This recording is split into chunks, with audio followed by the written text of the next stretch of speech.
What's up, y'all? Welcome back to the Zay Sports Podcast. I'm your host, Isaiah. On today's episode, I will be giving y'all my top 25 picks / predictions for week 8 in college football. So without further ado, let's get straight into it. So, man, first up, the matchup of the day, the game of the day, however you want to term it, Penn State versus Ohio State. And, man, what a Big Ten matchup this is going to be. You're looking at Penn State, right? In my opinion, y'all, this is the biggest game of James Franklin's head coaching tenure at Penn State because he has not beaten Ohio State since 2016, y'all. Since 2016, he is 1-9 against Ohio State. James Franklin absolutely needs this win because here's the thing. Yes, Penn State, great team, right? I like their quarterback, they running back. I like him. Singleton, I really like him. But it doesn't matter unless you beat teams like this. Because last year, y'all know, Penn State went 11-2, but their two losses were to who? Their two losses were to Ohio State and Michigan. You got to be able to show that you can beat the big boys in the Big Ten. And obviously, everybody knows who the big dogs are. It's Ohio State and it's Michigan. Penn State, let me repeat, they have not beaten Ohio State since way back in 2016 when freaking Saquon was still on the team. And Tracy McSorley. It's been so, it's been so long ago now. And you look at Ohio State, man. I mean, Ohio State seems like they're finding their rhythm offensively. Cal McCord, Marvin Harrison Jr., the best receiver in all of college football. Emeka Ibuka, he's right up there too. A great receiver that he is. And Ohio State's defense, man, Ohio State does not have like a dominant defense. They don't have this lockdown defense. But one thing they can do, they can get after you and they can create turnovers. And I just feel like, man, Ohio State's at home. Again, like I told y'all, man, Penn State has not been Ohio State since 2016.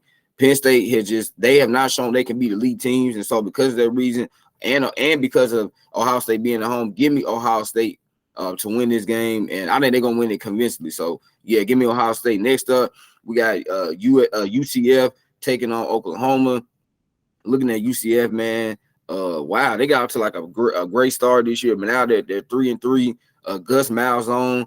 Oh, man, I mean, Gus Malzahn, y'all remember this dude was seen as one of the best coaches in college football just back in 2014, 15, and 16. And now it's like this dude is really forgotten about. So no one's really thinking about Gus Malzahn anymore like they used to be. You're looking at Oklahoma. Yeah, Oklahoma's legit this year.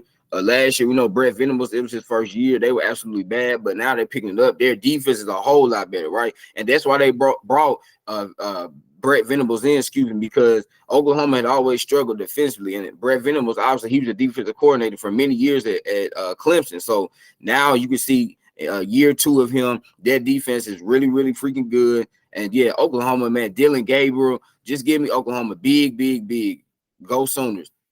Next up, we got Air Force taking on Navy. You look at Air Force, man, coming off a huge win last week. They're 6-0. They're ranked for the first time since 2019. And yeah, man, I mean, there's nothing that really needs to be said. Air Force is a really freaking good team. I think they're going to end up going to the New Year's Six. I think they're going to be eligible to go to a New Year's Six bowl because right now you're looking, they're the highest ranked group of 5 team. So, yes, I really like what Air Force is doing, man. Like I told y'all, this is their first ranking since 2019. And that year they went 11-2. So, yeah, and I think this year Air Force can go undefeated. Navy, ain't nothing much really to say about them. I'm gonna be honest, I ain't really watched Navy like that. I mean, who really does? But they're just not having a great. They're not having a great season. Navy, man, Navy. You know, Navy used to have season where they would be like 10-3 or 11-2, but they're not the same Navy team like they used to be. So give me Air Force to win this game big. Next up, speaking of big, man, we got a big SEC matchup. The Tennessee Volunteers, y'all, taking on the Crimson Tide. And, man, I think everybody remembers this game from last year. I said this to me, that game last year was the best game in all of college football, man. It was one of the best games I feel like that I've seen in the last 10 or 15 years. I mean, the crowd, the electricity, it was very high scoring. I mean, y'all remember last year, 52-49, Hendon Hooker, man. Oh, my God. Him and Bryce Young was just dueling each other. But it will not be like that today. Let me tell y'all this, because Tennessee's offense, hey, y'all saw last week I picked Texas A&M to win because I just feel like Tennessee's offense wasn't going to do enough. They did just enough because Texas A&M's offense is so bad. But Tennessee, yeah, man. Joe Milton, listen, Joe Milton, great runner of the football. He has a very strong arm. But what does he struggle with? Accuracy. And that is something that Hendon Hooker did not struggle with. That's what made Tennessee so great. And Tennessee could spread you out with Jalen Hyatt. They also had Cedric Tillman. They don't have those guys this year. So Tennessee is not the same offensively. And then you look at Alabama, they're not the same offense. They don't have Bryce Young, right? They don't have Jahmyr Gibbs. So I look at this game. This is going to be a very low-scoring game, like a very, very low-scoring game. But I'm going to take Alabama because they're home, and I like Alabama's defense, especially with Dallas Turner. Y'all need to check this kid out. Dallas Turner, man, he's going to be a top 10 pick. This dude's one of the best edge rushers in college football, so I think he'll get a couple of sacks today. Alabama's at home with that crowd. Give me the Crimson Tide to win this game. Next up, man, we got Washington State taking on Oregon. And, man, Washington State, what happened to y'all? Y'all were 4-0 a couple weeks ago, ranked 13th in the country. And last week got blown out to Arizona. Woo. Man, Washington State. That just shows y'all how quickly things can change, man. Because a couple weeks ago, people were talking about Washington State is potentially a sleeper playoff team. And now they completely fallen out of that. So, wow. Cam Ward, y'all know I had sunk his praises on my channel before, but he's not playing well. Like, I'm just really surprised. Okay, I get it. UCLA is a pretty solid team, but to lose the way they did last week at home against Arizona, I think it was 33-9. I mean, that's absolutely pathetic. You look at the Oregon Ducks, man. Oregon's coming off a very tough, very emotional loss against Washington. I picked Washington to win, so I'm happy about that. But they're coming off a very tough and very emotional loss against Washington. It's gonna be.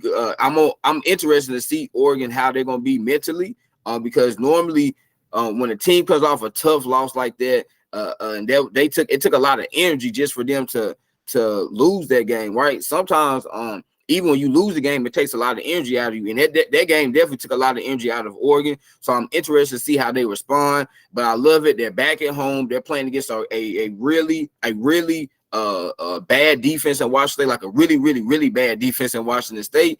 And yeah, give me Oregon to win this game big. I don't see this game being close. Like I said, y'all, Washington State, just their defense is bad, and their offense is not what it was just 2 or 3 weeks ago. So give me Oregon to win the game big.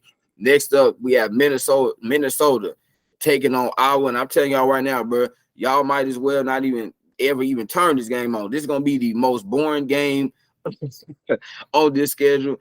Iowa, y'all already know what they known for. Y'all know what Iowa's known for, man. This defense, it's run the ball, physicality. This is going to be a very boring game. You look at Minnesota, PJ Fleck, man. What happened? I mean, PJ Fleck, 2019, they won 11 games, right? 2020, it was the COVID year. 2021, they won 9 games. And last year, I think they won 8 or 9 games as well. But this year, just not the same team. It sucks that they don't have Tanner Morgan anymore. They don't have, the weapons that they had a couple years ago, like Rashad Bateman and Tyler Johnson. And also Antoine Winfield, where they had him back in 2019 as well. So this is not the same Minnesota team. Iowa, again, like I told y'all, don't turn this game on. This is going to be an absolutely boring game. All of Iowa's games are boring. Why? Because all they do is play defense and run the football. And that's not exciting. Now, I love defense, right? I love defense. I'm a defensive guy myself, but I don't want to watch that all the time.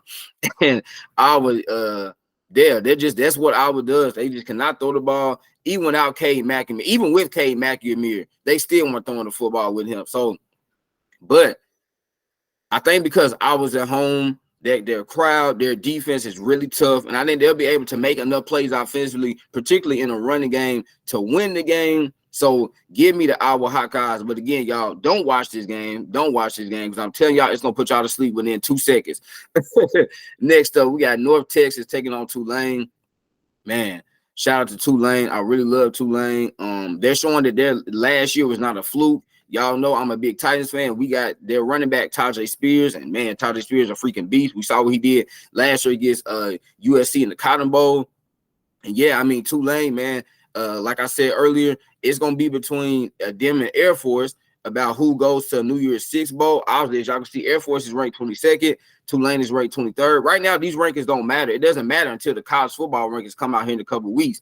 But, yeah, I just love Tulane, man. At home, Tulane, man, has really become a really good team, y'all, at home. They don't really lose at home. I know they lost to Ole Miss, but, Ole Miss is a pretty solid team. But, yeah, I like Tulane a lot. North Texas, I'm not gonna sit here and lie to y'all. I don't really know too much about them, but I know a lot about Tulane. I love Tulane at home. I love their quarterback. I love their defense. Yeah, and I love their head coach, man. He's done an incredible job at Tulane, man. So yes, give me the green wave to win that game. Next up, we got South Carolina taking on Missouri. And wow, what a win from Missouri last week. Dominated win against Kentucky. I had Missouri winning that game. I thought Kentucky being at home. I thought Kentucky's defense and their ground game was going to be too much, but nah. Missouri got the job done. You got to give credit. I like Missouri's quarterback, Brady Cook. So shout out Brady Cook, man. This dude is one of the most underrated quarterbacks in the SEC.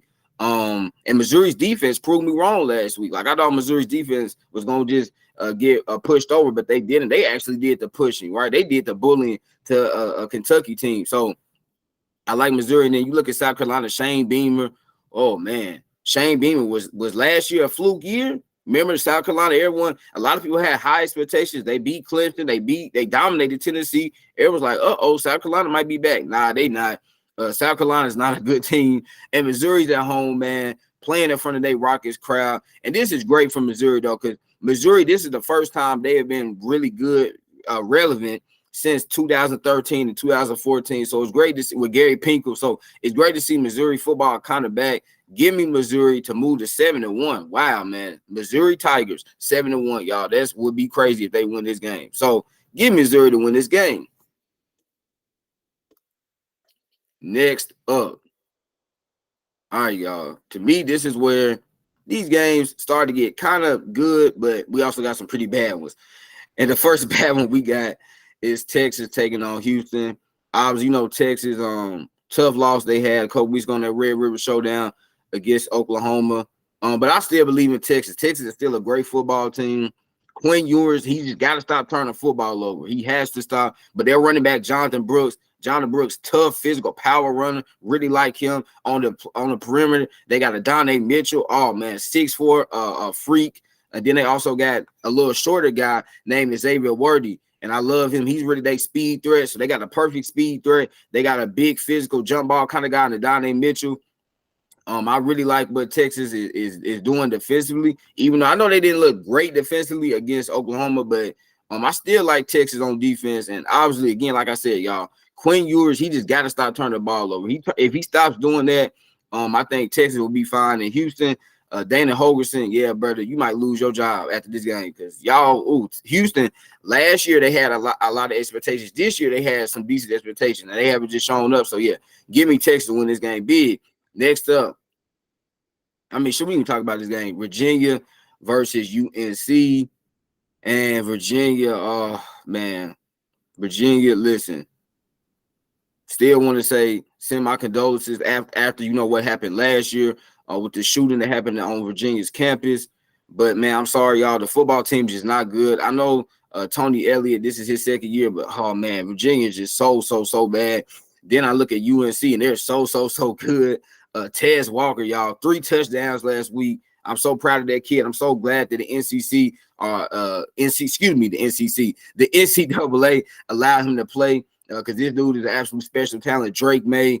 Come on, y'all. Y'all know I'm going to take the Tar Heels big, man. Shout out Mac Brown. Mac Brown, baby. I like UNC. I think they are legit playoff team, and I'm going to be interested to see if North Carolina can keep it up. But, yeah, at home against a very bad Virginia team, just too much North Carolina. So give me the Tar Heels to win that game.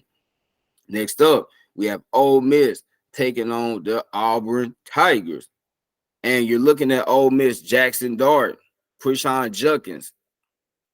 I like them. A nice quarterback, running back duo. And I look at Auburn, man. To me, the only thing Auburn can do, y'all, is really run the football. And Ole Miss is a pretty good team when it comes to run defense. Where Ole Miss struggles is in their secondary. Obviously, when they played LSU, was it 2 or 3 weeks ago now, Jaden Daniels had his way with him. And him and Malik Neighbors just kept going up and down the field against Ole Miss. So I don't see this game being a blowout, though.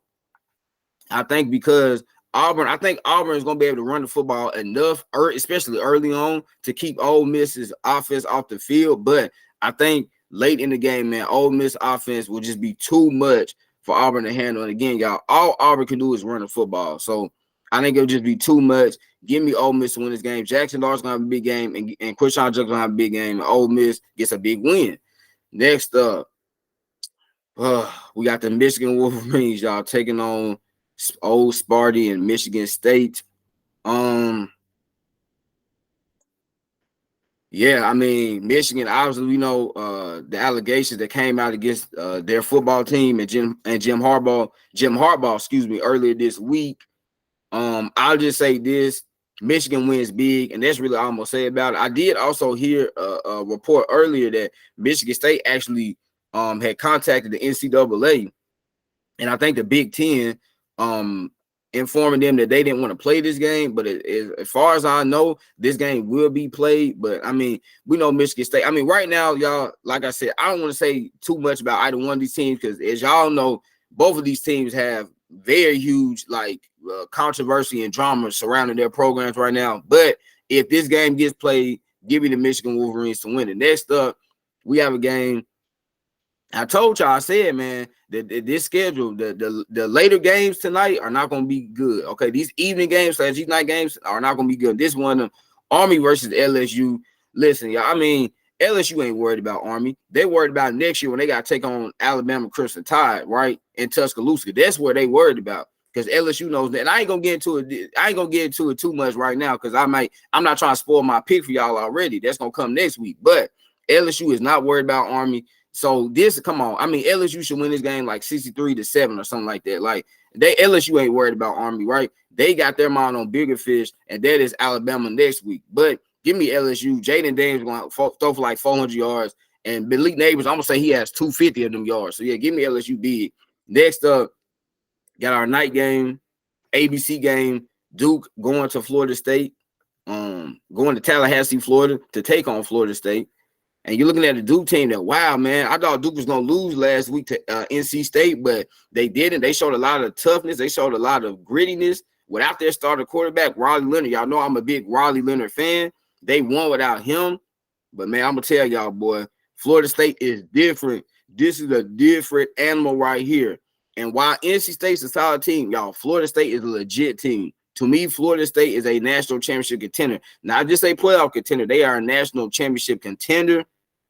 Man, I mean, Lord have mercy. Keon Coleman, y'all don't know how badly I want the Tigers to draft this kid. Keon Coleman is a top 5 receiver in the nation. If I had to get my top 5 receivers in college football, it would be Marvin Harrison Jr., Malik Neighbors, Keon Coleman, Mecca Buka, and Johnny Wilson, his teammate. To me, those are my top 5 receivers in college football. So, yeah, man, and Duke has to go against 2 of those guys. Johnny Wilson, who's 6'7", Keon Coleman, who's 6'4", Jordan Travis back there throwing that thing. Man, it's going to be too much Florida State. Look, Duke has a good team. I like Duke. I really do. But they don't have enough explosiveness. They don't have enough speed and agility and quickness to keep up with Florida State on the perimeter. I like Duke in the trenches, right? I like their O-line. I like their D-line. But on the perimeter, Florida State is just going to be able to just go right by them. This is going to be a big, big, big win for Florida State. And because some people don't think Florida State's a real deal. Well, listen, they're going against a top 20 team. This is going to show y'all, yeah, Florida State is legit. Next up, we got Utah taking on the Trojans. And you look at Utah, y'all. Sorry, I have to scroll down a little bit, but you're looking at Utah.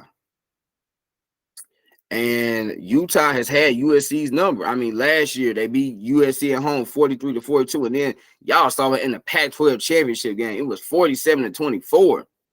That loss prevented USC from going to the college football playoff. And y'all, I'm going to be honest, man.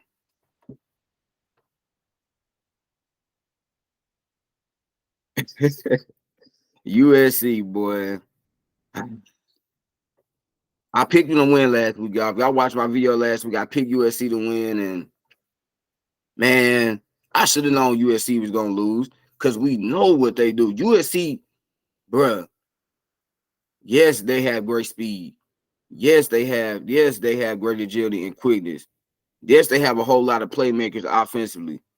But what they struggle is, bro, they struggle against teams that are physical at the line of scrimmage. Utah is one of those teams. Notre Dame is one of those teams. Like USC struggles against teams like that. Like if they were to play at Alabama, they would struggle against Alabama. Because while Alabama's offensive line and D line would absolutely abuse them. If USC was to play Georgia, they would struggle. Like if they were to play a physical team like that, they would struggle because they always struggle.